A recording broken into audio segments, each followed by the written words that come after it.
So I have long touted that we're gonna build a distillation setup, and we finally have. We attempted to build two different designs today. We are building one with metal, and the other one is it's different. It's something else that it's actually working right now. So I discovered this wonderful new tool called the German can opener. It works pretty good, and it cuts straight through cans like butter. You can call it the doctor's bone saw. It's amazing. It's just a great tool here, this one. It's really satisfying to use this thing, and I want to use it for most stuff, so maybe I'll invest in getting some stuff for it. It's pretty nice, this tool. But basically, we're going to build a tower from these cans. Not a tall tower, we're just building a... this one didn't work. I thought this would work, but no. But I could make it work. I could actually redesign it and make it work if I wanted to. It's just I don't want to do that. I have a better setup. So yeah, the reason we're wearing a mask and eye protection is because this thing is supposed to put up a lot of dust, at least with pottery it does. And for some reason with this, it just went straight through it. It didn't put any sparks or anything. I was expecting it to do that, so I had the graphite plate there. I also was planning to do something else to actually weld the two plates together, but I just decided not to, because I could not get any aluminum powder. On the very last cut, I discovered that I did not have to do any pressure at all. In fact, just barely scraping the tool against the edge of the can would basically turn it into aluminum foil, and would give us enough thickness that I could literally just pull the can apart. And then I had to drill a hole through the top can, so I could insert this very sturdy hose into it.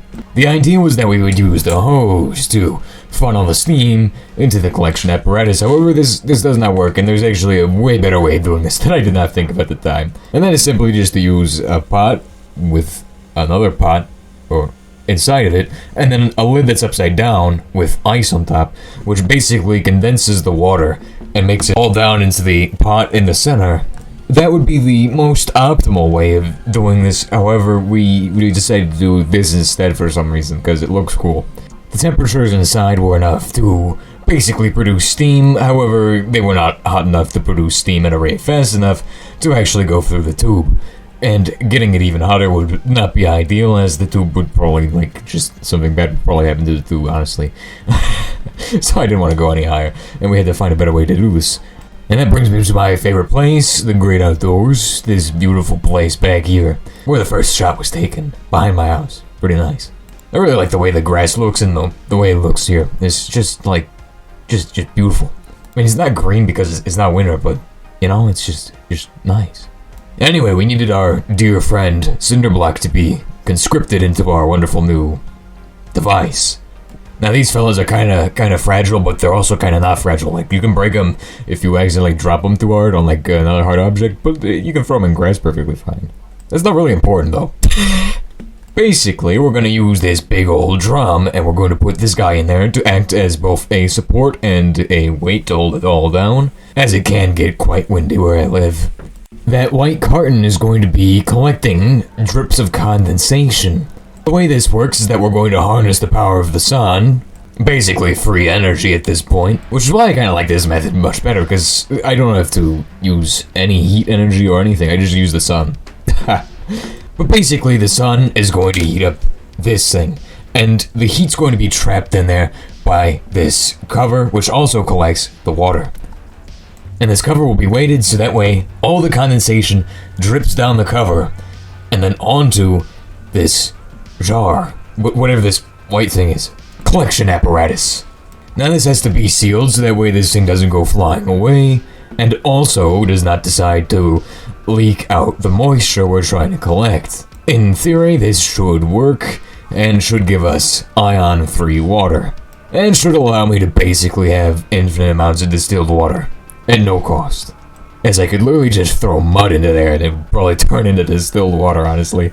This cover acts as a heat trap, a moisture trap, and also a condenser, as the outside is going to be colder than the inside due to how the sunlight is being trapped inside.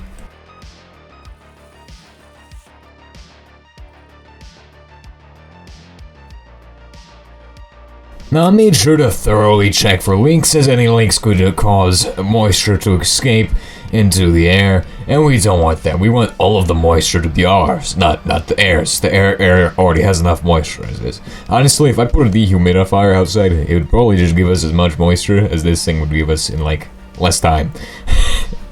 Power of electricity for you. But this is how the cavemen would do it, you know? More efficiency from the sun.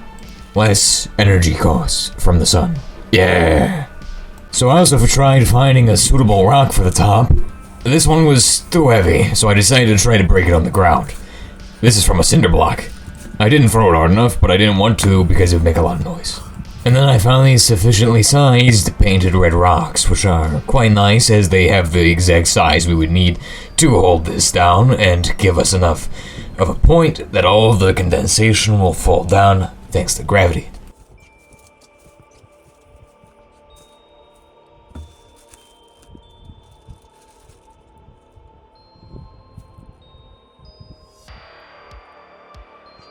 And here's how you use stairs.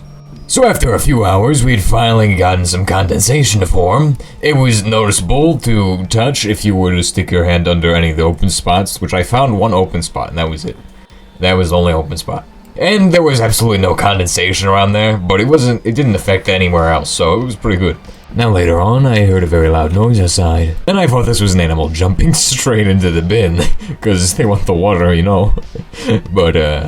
So I had plans to actually seal the device, that way, like, nothing could get in, but I decided not to because it might actually work during nighttime too, because it just might. You know when grass gets all dewy and it has all that water on it in the morning? Well, that's what I'm thinking is going to happen. Hopefully that happens to the sheet of plastic we put on top. Anyway, I really like these nighttime shots, they're just kinda just nice. But I would like to thank you all for watching and hope you all enjoyed this episode. I know it was probably not what you were all expecting, but it is slightly different, and I was not expecting this, and I'm happy with how it turned out.